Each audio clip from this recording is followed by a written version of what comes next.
दोस्तों लगभग 36 दिन तक स्टूडेंट सड़कों पर रहे। हंगर स्ट्राइक हुई, पार्लियामेंट मार्च हुआ, पुलिस एक्शन हुई और डिटेंशन हुआ। गवर्नमेंट के साथ मल्टीपल राउंड्स के टॉक्स हुए और आखिरकार मोदी गवर्नमेंट के सबसे सीनियर मिनिस्टर में से एक को अपना पद छोड़ना पड़ा। धर्मेंद्र प्रधान ने एजुकेशन मिनिस्टर पद से रेजिग्नेशन दे दिया है। आयरनी देखिए, 1997 में इसी धर्मेंद्र प्रधान खुद उड़ीसा के पेपर लीक स्कैंडल के खिलाफ सड़कों पर प्रोटेस्ट कर रहे थे और 2026 में उन्हें खुद पेपर लीक प्रोटेस्ट के प्रेशर में एजुकेशन मिनिस्ट्री छोड़नी पड़ी। लेकिन उन्हीं के 543 वाट लगभग 2 पेजेस रेजिग्नेशन लेटर पढ़ने के बाद एक नया सवाल खड़ा होता है दोस्तों, क्या उन्होंने मॉरल रिस्पॉन्सिबिलिटी एक्सेप्ट किया? क्या स्टूडेंट से माफ़ी मांगी? क्या पेपर लीक, री एग्जामिनेशन और अफेक्टेड फैमिलीज की सफरिंग के लिए रिग्रेट एक्सप्रेस किया, या रेजिग्नेशन लेटर के नाम पर अपनी अचीवमेंट और अपनी सफाई देने लग गए?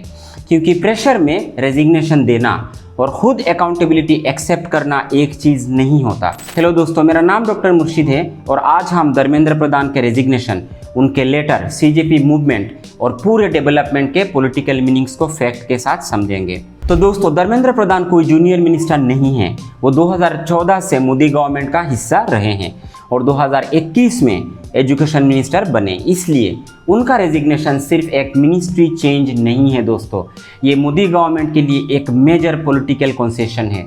2024 के नीट कंट्रोवर्सी और यूजीसी नेट कैंसिलेशन के बाद एनटीए की अकाउंटेबिलिटी पर पहले ही क्वेश्चन उठ रहे थे। फिर 2026 में नीट यूजी पेपर लीक सामने आया। करीब 20 लाख स्टूडेंट्स इस प्रोसेस से अफेक्टेड हुए।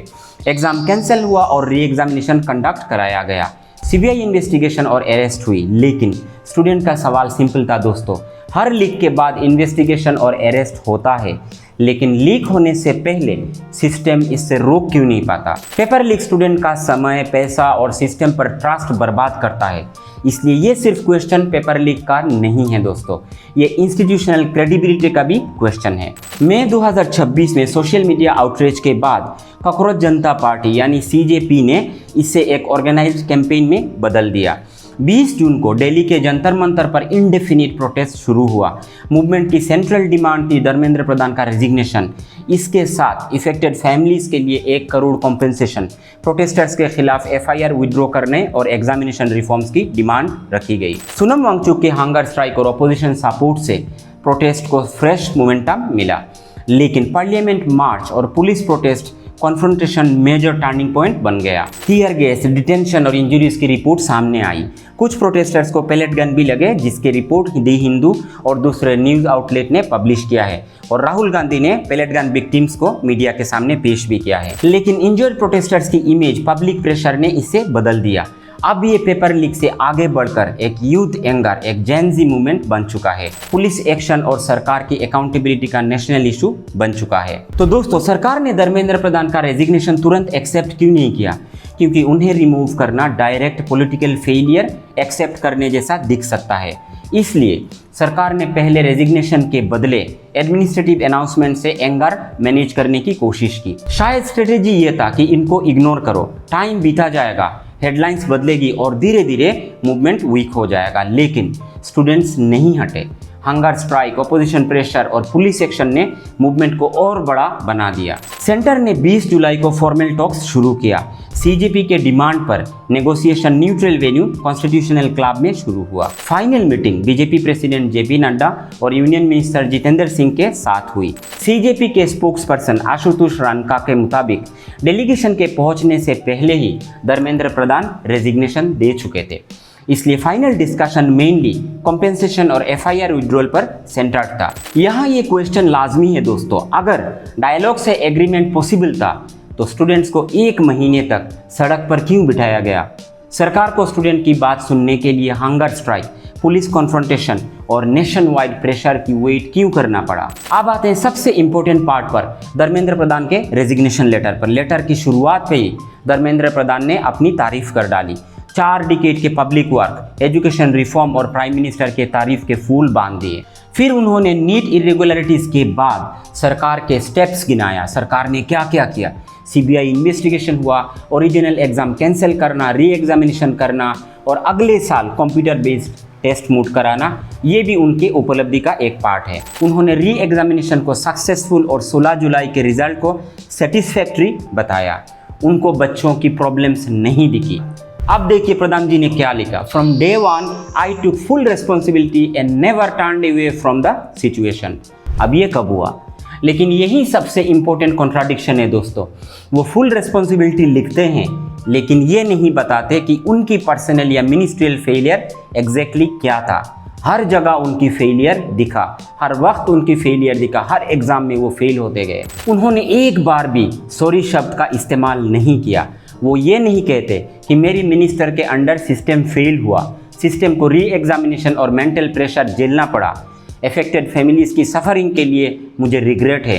एक बार भी उन्होंने माफ़ी नहीं मांगी। और वो बेशर्मी से आगे और कहते हैं, this is not a matter of personal prestige for me. Letter में जिन बच्चों ने अपनी जान गंवाई उनके फैमिलीज़ का डायरेक्ट एक्नॉलेजमेंट भी नहीं है दोस्तों। इसके वजह वो रेस्पॉन्सिबल पोजीशन पर बैठे लोगों पर स्टूडेंट्स को मिसलीड करने का आरोप लगाते हैं। यानी फुल रेस्पॉन्सिबिलिटी का क्लेम उनका है लेकिन नैरेटिव में ब्लेम दूसरे की तरफ शिफ्ट होता दिख रहा है। वो कहते हैं this is not a matter of personal prestige for me. तो किसका है भाई? लेकिन लेटर में रेजिग्नेशन का stated reason moral failure accept करना नहीं है। देखिए क्या क्या रीज़न बताया गया है। एंटी नेशनल फोर्सेस को प्रोटेस्ट का एडवांटेज लेने से रोकना, नेशनल यूनिटी को प्रिजर्व करना, स्टूडेंट को लीगल कंप्लायंस से बचाना और उन्हें स्टडीज़ और करियर पर फोकस करने देना है। इसलिए उन्होंने रेजिग्नेशन दिया। इतना प्यार, वाह वाह वाह। आगे देखिए, लेटर ये नहीं बताता कि एलिज्ड एंटी नेशनल फोर्सेस कौन थे और एविडेंस क्या है इनके पास। कुछ भी बोल रहे हैं।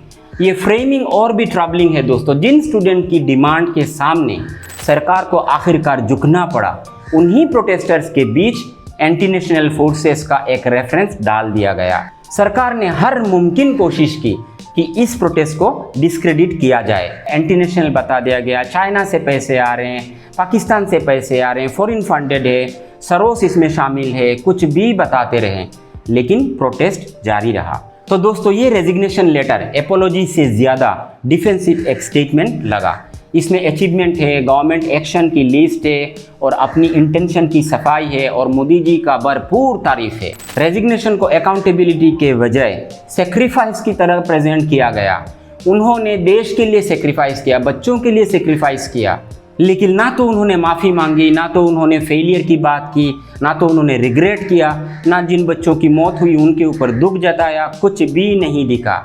और अफेक्टेड स्टूडेंट के पेन का डायरेक्ट एक्नॉलेजमेंट भी इससे मिसिंग था। और दोस्तों 25 जुलाई को प्रेसिडेंट द्रौपदी मुर्मू ने प्राइम मिनिस्टर की एडवाइस पर कॉन्स्टिट्यूशन के आर्टिकल 75 क्लॉज 2 के तहत धर्मेंद्र प्रधान की रेजिग्नेशन को इमीडिएट इफेक्ट से एक्सेप्ट कर लिया। इसके बाद सीजेपी ने protest in good faith withdraw कर दिया।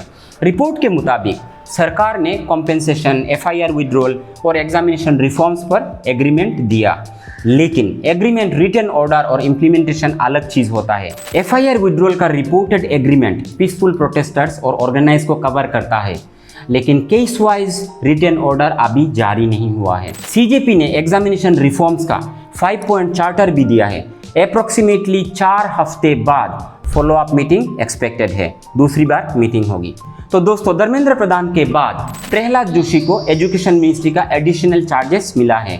उनके पास एडमिनिस्ट्रेटिव एक्सपीरियंस है लेकिन एजुकेशन सेक्टर का डायरेक्ट एक्सपीरियंस नहीं है। स्टूडेंट को स्टेटमेंट्स नहीं, सिक्योर एग्जामिनेशंस, रिटन रिफॉर्म्स और क्लियर डेडलाइन चाहिए। उधर एनडीटीवी के इंटरव्यू में आशुतोष रेणका ने पॉलिटिकल एंट्री को कंप्लीटली रिजेक्ट नहीं किया है, लेकिन सौरभ दास के मुताबिक immediate focus grassroot pressure group बनाकर हर गवर्नमेंट के यूथ इशू पर अकाउंटेबल बनाना है। तो दोस्तों धर्मेंद्र प्रधान का रेजिग्नेशन स्टूडेंट्स की मेजर एक डेमोक्रेटिक विक्ट्री है। सरकार की वॉलंटरीली दी हुई एक अकाउंटेबिलिटी नहीं है। स्टूडेंट को 1 महीने तक जद्दोजहद करना पड़ा ताकि सरकार अकाउंटेबल बने।